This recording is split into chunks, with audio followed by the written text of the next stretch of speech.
Hello and welcome दोस्तों। अभी फ़िलहाल भारत और चाइना के बॉर्डर पे बड़ी ही तनाव भरी स्थिति चल रही है और ऊपर से कोरोना वायरस के कारण चाइना दुनिया के कई देशों के शिकंजे में आ गया है। कई एक्सपर्ट्स ने ये दावा किया है कि भारत और चाइना के बीच खतरे की घंटी अब बज चुकी है। ऊपर से भारत ने चाइना की 59 ऐप्स पे भी रोक लगा दी है, जिसके चलते सिर्फ टिकटॉक को 4.5 खरब रुपए, अरब नहीं 4.5 खरब रुपए का नुकसान है। वैसे भारत सरकार ने अनगिनत प्रोजेक्ट्स में से भी चाइनीज कंपनी को बाकात कर लिया है। तो चलिए अब हम इस वीडियो के मेन टॉपिक पे आते हैं। सबसे पहले हम बात करते हैं सुपर पावर्स देशों के बारे में, जिसमें अमेरिका, रशिया, फ्रांस, यूके और चाइना समाविष्ट है। अमेरिका और चीन में ऑलरेडी कोल्ड वॉर चल ही रहा है और पीएम मोदी के शासनकाल में पहले ओबामा के साथ और अभी ट्रंप के साथ केमिस्ट्री बहुत अच्छी है। ट्रंप मोदी को अपना खास मित्र मानते हैं, इसलिए वे तो भारत का ही साथ देंगे। और रशिया की बात करें तो रशिया और भारत दोनों ही बड़े अच्छे मित्र हैं, लेकिन रशिया और चीन पड़ोसी देश है। इस वक्त रशिया की इसके पड़ोसी देशों के साथ ज़्यादा बनती नहीं है।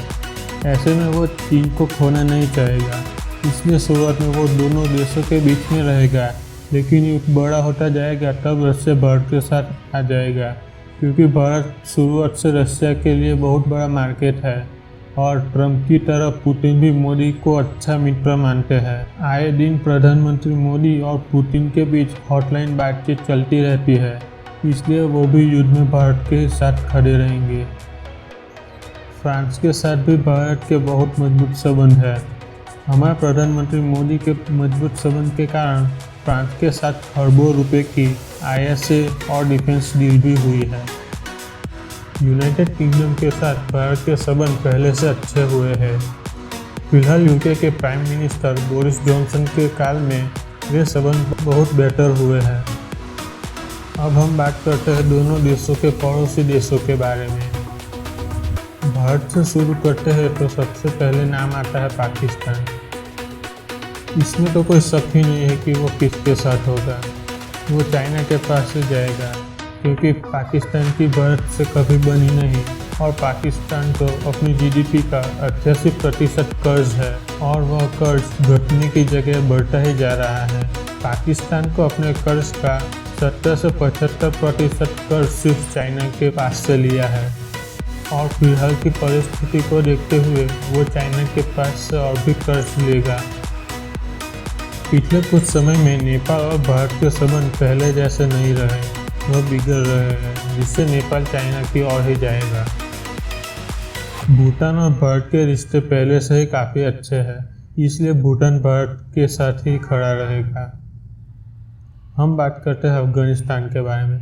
अफगानिस्तान और चाइना की पहले से कभी बनी ही नहीं है और अफगानिस्तान भारत का पहले से अच्छा दोस्त रहा है। बांग्लादेश को हम इक्वल लिस्ट में रख सकते हैं, क्योंकि उनकी कंट्री में काफ़ी सारा चाइनीज़ इन्वेस्टमेंट है और उनके संबंध भारत के साथ भी काफ़ी अच्छे हैं। मालदीव्स पहले से भारत और चीन की बाबत में चीन का सपोर्टर था, लेकिन उनके नए नियुक्त हुए राष्ट्रपति इब्राहिम मोहम्मद सोलिह भारत के साथ मालदीव्स के संबंधों को बेहतर बनाने के लिए तुले हुए हैं, इसलिए वे यह मौका नहीं छोड़ेंगे। म्यांमार भी इस लड़ाई में भारत का ही साथ देगा, इसमें कोई दो राय नहीं है। 1937 तक म्यांमार भारत का ही एक भाग था। आज़ादी से भारत और म्यांमार के रिश्ते काफ़ी अच्छे रहे हैं। श्रीलंका की बात करें तो इसे भी हम इक्वल लिस्ट में रख सकते हैं, क्योंकि चाइना ने श्रीलंका को अपनी बात में रख लिया है, लेकिन उसके बाद भी श्रीलंका भारत की निजी कंपनी के साथ व्यापार पर चर्चा करने वाली है, इसलिए श्रीलंका को हमने इक्वल लिस्ट में रखा है। अब हम बात करते हैं दूसरे बड़े देशों के बारे में। अगर इजराइल की बात करें तो वो पहले से ही इस जंग में भारत के साथ शामिल है और इजराइल की कभी भी चीन के साथ अच्छी बनी नहीं है। भारत और इजराइल के साथ कई डिफेंस प्रोजेक्ट में साथ काम कर रहे हैं। जापान की बात में कोई कारण की आवश्यकता ही नहीं है। चीन के पड़ोसी देश तांजानिया और मंगोलिया चीन का ही साथ देंगे। नाइजीरिया और मलेशिया भी चीन के ही साथ जाएंगे, क्योंकि इन देशों में चीनी कंपनियों का वर्चस्व बहुत ज़्यादा है। साउथ कोरिया भारत के पक्ष में ही आएगा, क्योंकि साउथ कोरिया की जायंट कंपनी सैमसंग ने नोएडा में मोबाइल बनाने की सबसे बड़ी फैक्ट्री डाली है, और नॉर्थ कोरिया चीन के पक्ष में होगा, इसलिए साउथ कोरिया अपने आप ही भारत में आ जाएगा। भारत ने साउथ अफ्रीका के नए राष्ट्रपति सिरिल रामाफोसा को इस रिपब्लिक डे के लिए मुख्य अतिथि के रूप में आमंत्रित किया था, और साउथ अफ्रीका के साथ भारत के संबंध पहले से ही बहुत अच्छे हैं।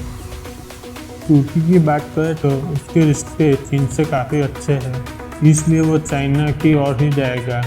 तुर्की के चलते इजिप्ट भी चाइना के साथ शामिल हो सकता है। ईरान और कनाडा यहाँ पर इक्वल लिस्ट में रहेंगे, क्योंकि इन दोनों देशों के संबंध भारत समेत चाइना के साथ भी अच्छे खासे हैं। भारत में साथ ही साथ UAE, Australia, Switzerland, Hong Kong, Taiwan, Vietnam जैसे बड़े देश भी भारत का ही साथ देंगे।